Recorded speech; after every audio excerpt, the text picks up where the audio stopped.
Assalamualaikum warahmatullahi wabarakatuh. Pada pertemuan yang pertama ini, kita akan membahas tentang normalisasi database.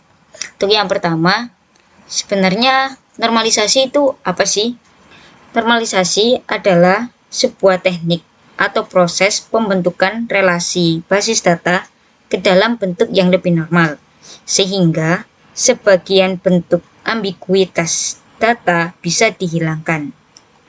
Jadi, dalam proses normalisasi, itu data-data yang ambigu atau data-data yang rangkap itu dihilangkan atau dinormalisasikan melalui beberapa tahapan. Untuk tahapan normalisasi sendiri, yang pertama itu biasanya tahapan normalisasi itu dimulai dari tahapan yang paling ringan, yakni 1NF, hingga yang paling ketat, yakni 5NF.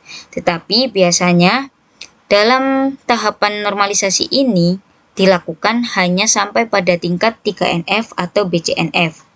Hal ini dikarenakan tingkat ini dinilai sudah cukup memadai untuk menghasilkan tabel-tabel yang berkualitas baik. Tabel-tabel yang berkualitas baik di sini dalam artian tabel-tabel yang sudah tidak ada redundansi data, tidak ada ambiguitas data. Kemudian ada bentuk-bentuk normal. Bentuk-bentuk normal ini adalah sebuah aturan yang harus dipenuhi oleh relasi-relasi dalam database. Bentuk normal yang pertama atau 1NF itu memiliki aturan yang pertama adalah tidak adanya atribut multivalue atau atribut composite. Kemudian yang kedua adalah setiap atribut harus bersifat atomik atau tunggal, tidak bisa dipecah lagi. Kemudian yang ketiga adalah mendefinisikan atribut kunci atau primary key. Sebagai contoh, di sini misalnya terdapat data mahasiswa yang dirangkai dengan tabel seperti ini.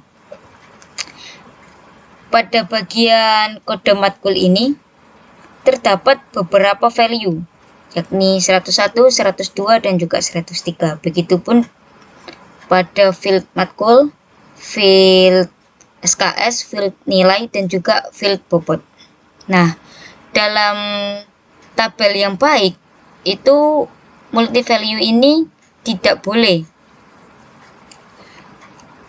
Oleh karena itu, kita harus mendekomposisi tabel ini dengan aturan yang ada di bentuk normal 1, sehingga menghasilkan tabel seperti ini.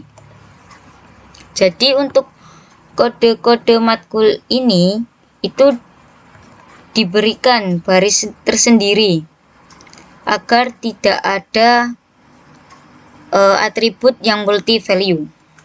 Kemudian yang kedua, setiap atribut harus bersifat atomik. Di sini kan atributnya sudah atomik semua ya. Misalnya di sini 101. Apakah 101 itu bisa dipecah lagi atau bisa diturunkan lagi? Kan tidak bisa. Nah, itu yang disebut dengan atribut atomik. Kemudian mendefinisikan atribut kunci. Di sini atribut kuncinya ada NBI dan juga kode matkul. Nah, karena aturannya sudah terpenuhi semua, maka hasil dari 1NF adalah sebagai berikut. Kemudian kita melanjutkan ke bentuk normal yang kedua. Bentuk normal yang kedua ini juga memiliki aturan. Yang pertama adalah telah memenuhi bentuk normal pertama, yakni 1NF. Jadi, sebelum melanjutkan ke bentuk normal yang kedua, diharapkan sudah menyelesaikan bentuk normal yang pertama. Kemudian yang kedua, semua atribut bukan kunci hanya boleh bergantung pada atribut kunci. Kemudian yang ketiga, jika ada ketergantungan parsial, maka atribut tersebut harus dipisah pada tabel yang lain. Nah, ketergantungan parsial itu apa sih? Ketergantungan parsial adalah ketergantungan non-primary key terhadap atau kepada sebagian primary key. Nah, untuk lebih jelasnya, kita perhatikan contoh pada tabel ini. Di sini terdapat atribut non-primary key nama. Kita koreksi atau kita cocokkan. Apakah nama ini bergantung dengan NPI? Ya. Nama ini bergantung dengan NPI. Karena setiap satu NPI itu memiliki satu nama. Kemudian, apakah nama ini bergantung dengan primary key kode matkul? Tentu saja tidak. Karena nama ini tidak bergantung dengan kode matkul. Yang bergantung dengan kode matkul adalah matkul. Berarti ini bergantung. Nah, yang disebut dengan dependensi parsial itu adalah ini. Jadi, atribut ini hanya bergantung pada salah satu atau sebagian primary key, bukan dua-duanya. Kita cek untuk field yang lain. SKS, apakah bergantung dengan kode matkul? Tentu saja. Tetapi SKS tidak bergantung dengan NPI. Kemudian nilai. Nilai apa bergantung dengan kode matkul? Ya. Nilai itu bergantung dengan kode matkul. Kita hapus dulu biar lebih rapi. Nilai ini bergantung dengan kode matkul. Karena di sini untuk memberi nilai kode matkul apa yang mendapatkan nilai A? Kan kode matkul ini mempunyai nama matkul juga. Kemudian apakah nilai bergantung dengan NPI? Ya. Digunakan untuk siapa sih yang mendapatkan nilai I ini pada matkul ini? NPI berapa sih? Jadi nilai ini juga bergantung dengan NPI. Kemudian bobot. Bobot ini diperoleh dari nilai ini. Karena nilai ini bergantung dengan kode mata kuliah, maka bobot juga bergantung dengan kode mata kuliah dan NPI.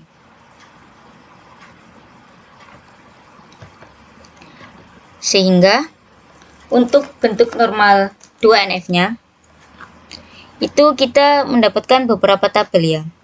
Karena di sini tadi kan dependensi parsial, ini tuh harus dipecah dan berdiri menjadi tabel sendiri. Nah, ini adalah hasil 2NF untuk tabel NPI dan juga nama. Di sini berisi kumpulan NPI dan juga nama-nama. Kemudian yang kedua adalah kode matkul. Kode matkul tadi berdependensi atau mempengaruhi field matkul, SKS, nilai, dan bobot. Tetapi di sini yang dimasukkan hanyalah matkul dan SKS. Kenapa? Karena nilai dan bobot juga dipengaruhi oleh NPI. Nah, kemudian ini adalah tabel utamanya. Tabel utama dari yang awal tadi, dari 1NF. Jadi ini adalah hasil 1NF ini dijadikan sebagai tabel utama untuk melanjutkan ke bentuk normal yang selanjutnya. Jadi untuk tabel utamanya kita hanya menyisakan NPI, kode matkul, nilai, dan bobot. Kenapa NPI dan kode matkul itu tidak hilang? Karena dia adalah primary key. Nantinya akan digunakan untuk melakukan normalisasi ke tahap atau bentuk selanjutnya. Kemudian ada bentuk normal ketiga. Bentuk normal ketiga ini memiliki aturan tersendiri juga. Yang pertama, telah memenuhi bentuk normal kedua atau 2NF. Berarti dapat disimpulkan, mulai dari bentuk normal pertama, kedua, dan ketiga itu memiliki hubungan, memiliki ketergantungan juga.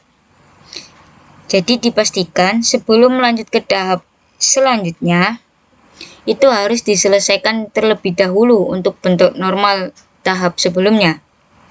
Kemudian yang kedua adalah tidak ada ketergantungan transitif. Maksud dari ketergantungan transitif ini adalah adanya non-primary key yang bergantung dengan non-primary key yang lain. Untuk lebih jelasnya, kita bisa lihat contoh tabel ini. Ini adalah hasil NF yang telah dihasilkan di slide sebelumnya. Di sini kan ada nilai dan juga bobot. Di sini nilai kan sebagai non-primary key dan bobot juga non-primary key. Nah, nilai dari bobot ini itu kan diperoleh dari nilai pada field nilai. Misalnya A 4, B itu 3, B 3, A plus itu 5, A itu 4. Nah, jadi value pada field bobot itu dipengaruhi dengan value pada field nilai. Nah, ini yang dimaksud dengan adanya non-primary key yang bergantung dengan non-primary key lain atau ketergantungan transitif.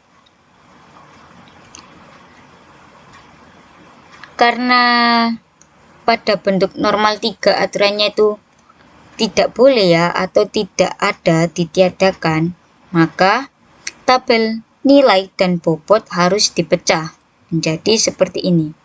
Di sini ada nilai dan juga bobot.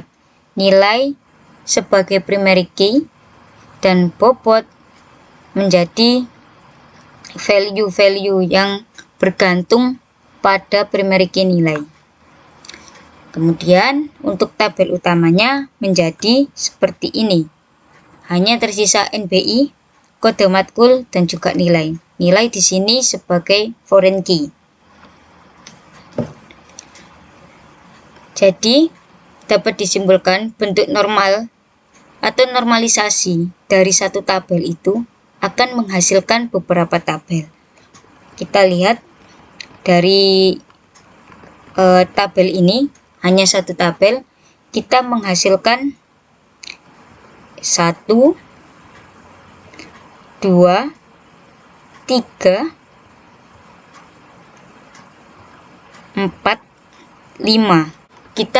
Kita menghasilkan 5 tabel. Cukup sekian penjelasan dari saya. Mohon maaf bila ada salah-salah kata. Saya akhiri. Assalamualaikum warahmatullahi wabarakatuh.